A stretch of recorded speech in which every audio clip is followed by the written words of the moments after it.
So this is a mini PC with an interesting, let's say, price. Normally you're also going to pay a shitload of money when you're going to get yourself a kit complete with everything. Let's say Bodasera hard drive, and when you're having like the controllers included. The case itself is also very interesting. It weighs quite heavy, and then we do get the power supply itself, and just a 12-volt 3 amp. Specification wise, this is not like a super high-end PC. And when you're looking into the other ones I've reviewed here on the channel, you can see all kinds of different specification wise, but when you're going to get like some quite beefy specs, we're going to get like a huge price tag. And I was just searching, or better said, I came across this thing, was thinking, hey, it's not like the most powerful CPU you can get out there, but what can you actually expect from something like this? We're going to get ourselves two Wi-Fi antennas, one at the left and one at the right. I must say, like, where are the freaking... Oh, there are the Wi-Fi antennas. I was thinking, where are they? Like, we're going to get these tiny Wi-Fi antennas that we need to attach ourselves. And at the front, we're going to get ourselves the on and off switch, an input for a microphone and headphone. And then we have like a weird configuration of 4 USB ports at the front, where like 3 were like 2.0 and 1 is 3.0. But unfortunately, there were no extra USB ports at the back. We're going to get 2 RJ45 Ethernet connections, VGA, HDMI out, and the input for the power supply. I already shown you before that it was like a 3 amp 12 volt. But let's connect it to the television. Let's go. You need to take consideration, because this is a low power chip, we're not going to get miracles when it comes to emulation performance. So to support with Bodasera, we can play up to Xbox Classic if you want to, but of course this thing is not powerful enough, so we're going to do a little bit of testing just to see how far we can push it and what can we able to play with it. You're going to pay a little bit more than with your typical Android box or Super Console X King, for example, what we're going to talk about later. And the question remains, is this thing worth picking up, and is it worth maybe upgrading from something else? So that we're going to find out, but you can see where we do have like a lot of systems, but again, don't expect miracles with this. So let's start off with some basic games. 8-bit, 16-bit that runs perfectly on this, no problem whatsoever. But again, I just wanted to implement it in the video, and I love this game.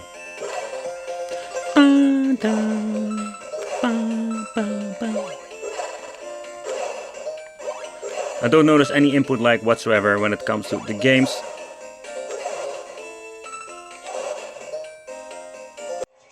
So next up, let's try some N64. I just want to test it out. Like, I've noticed, like with Bodasera, do have like some overall better performance, depending on what kind of emulator you're running. You do see some glitches.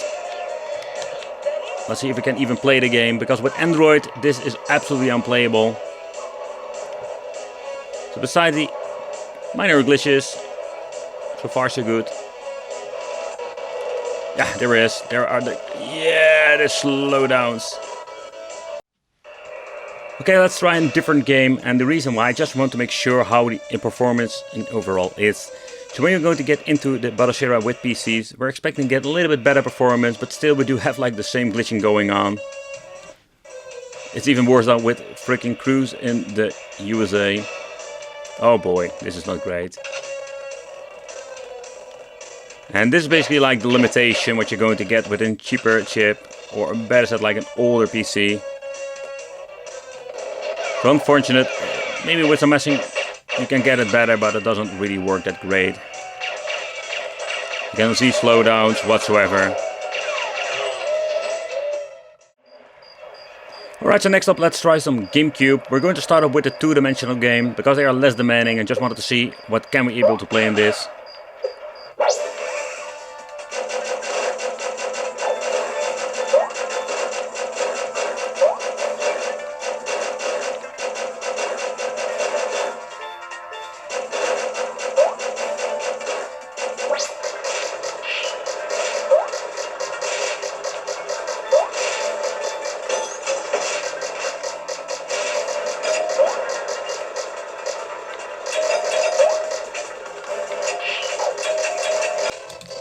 Okay, so next up I wanted to try some racing game, Automobilista, just a 3-dimensional game. So to give you like an idea like what can you play or not play on this. And I can tell you already from the menu start, it doesn't look very promising. We have tried GameCube on so many cheap devices, but it is not like able to play every single game. But again, therefore it's a budget product. Take consideration that a lot of emulator devices doesn't even support GameCube. A shitload of slowdowns.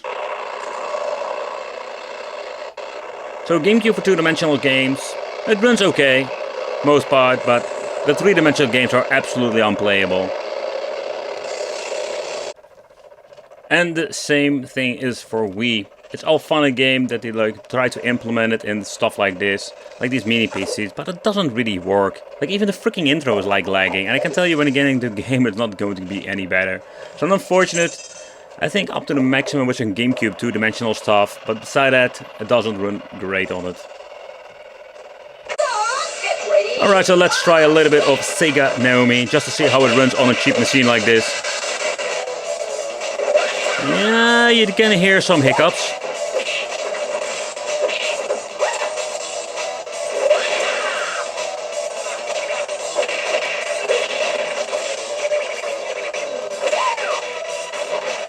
Quite unfortunate that it runs not perfectly.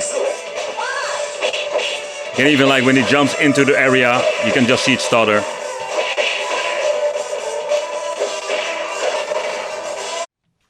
So let's see how it runs out of the box. I'm very curious how it will work.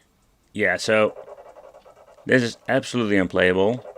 You can see like it stutters like crazy. So the next thing I'm going to do is reset and going back into the main menu just to see if we can get into the advanced options. Let's get into the advanced options, see the emulator what's running on. So what we can try is try to be the Yaba Shanshiro. We're going to mess around with this just to see if we can basically get a better result with this. So basically we had three options. Yaba Shanshiro didn't do anything, didn't boot up the game. This is Chronos. It lags like crazy, so when it comes to Sega Saturn, we're not going to get a great performance there. Okay, so next up I want to try some Sega Saturn itself. Just see if it runs okay on this. I hope it should be. Because nowadays we have like so many boxes that are like cheaper and I can play this. I wouldn't even be afraid to upscale it a little bit.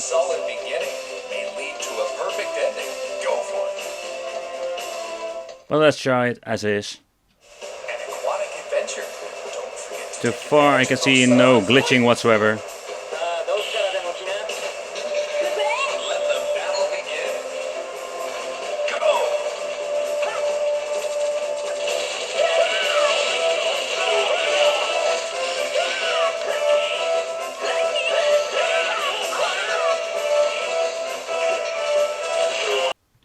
PlayStation is a system that runs on many boxes nowadays, but I still want to check it out in this particular box just to see if it runs okay. Of course, we're just going to take a close look at this Bloody Roar 2, just a benchmark game, just to see if it's going to be running okay, if everything has been configured correctly, because that can also be an issue. Here we go.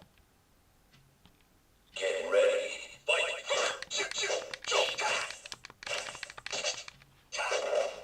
But so far, so good. Minor hiccup, but nothing not really something to worry about.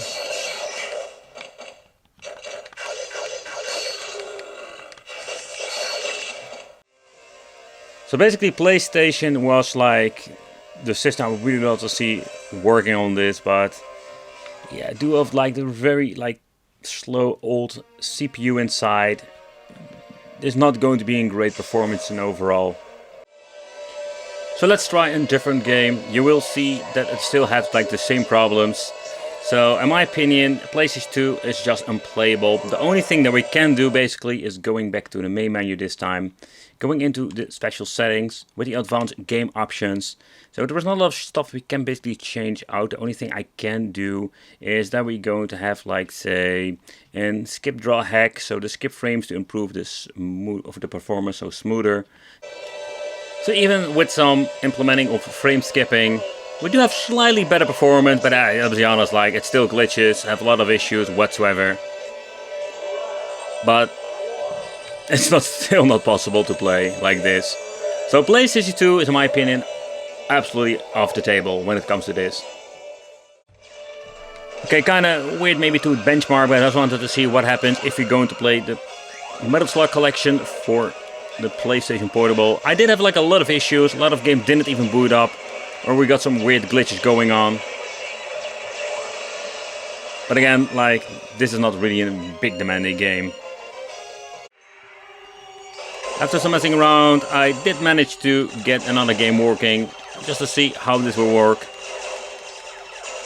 The overall performance is way better than I've seen before when you're looking at an Android box. So it's quite a surprise. But don't get me wrong, God of War will not run perfectly on a cheap box like this.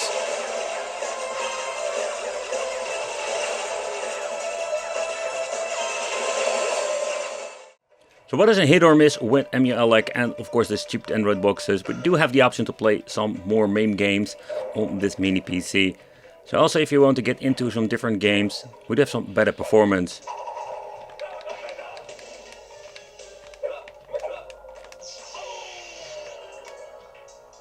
Oh crap. Oh, yeah! I was getting out of the situation. Nope, you missed me. Ah, crap. There goes my perfect. But let's take a close look in the inside. I must say the shell in general, I really like it because it's made out of metal and you can just feel while holding it. It really consumes the heat and just gives it an amazing cooling. So when it comes to the cooling in general, I am really satisfied. So let's get the last two screws out. And oh man, I've never seen those long screws. I've never seen those before. Okay, so what you can see that there's kind of interesting the construction. Is it me or is there no cooling whatsoever when it comes to active cooling? So this thing comes with a hard drive both in. So that is where basically Sega is located on. It seems to be in Toshiba 2 terabyte. You can replace it fairly easy. You can see there were like the other 4 screws for. I was already like, I'm not saying knowing it, but I had an idea that was that. You have like the Wi-Fi unit. But this thing only has an option for a single slot RAM. That's a little bit of a bummer if you ask me. So they were using Kingston in here, like Kingston 4 GB. Yep, there it is. So you can upgrade it, doesn't like give you like a big performance boost, but in the end it's just a very cheap device. Quite interesting to see what you're going to get in the inside. And of course Wicked wants to disassemble everything. Just see what we're going to find underneath the name board, and let's be naughty and get the screw out. Yep, and I broke the seal. Yeah, the warranty is already over, so my dispute on AliExpress over, so it doesn't matter. Alright, I think I did get most away. Okay, so I think I can pull out the main board. See if there's any like movement in here. I'm just going to leave these antennas just where it is. I don't want to get rid of them. But a quite interesting case. So basically you can basically flip these out over here. And when you remove it, we will see the cooling method or cooling block over here, because here we can also find the CPU, and holy crap, they go all white with the thermal paste. So yeah, so this is absolutely something crazy. So yeah, I already said like the J1800, that is basically like the version they're having over here. They did assemble it, and I think they did assembly of this year. You can see it over here with the sticker. So he did put like a completely new seal. Here like 2022 now. So there's not a lot of information beside that. But this is basically what we're going to get in the inside. So there's no active cooling. So far I can see there's this very big metal plate, some thermal paste over here. So let's put everything back together. But the conclusion is that it is a quite interesting piece of technology for not a lot of money. But we do have so many limitations. And then is the question, is it really worth it? Yeah, in my opinion, not really. Especially when you're looking at the PlayStation 2 emulation. I really love the case itself, like this passive cooled case, absolutely amazing. But the downside I find is just we do have so many platforms that don't run perfectly. GameCube, we tested it out, but you did see two-dimensional games are playable, but three-dimensional out of the question.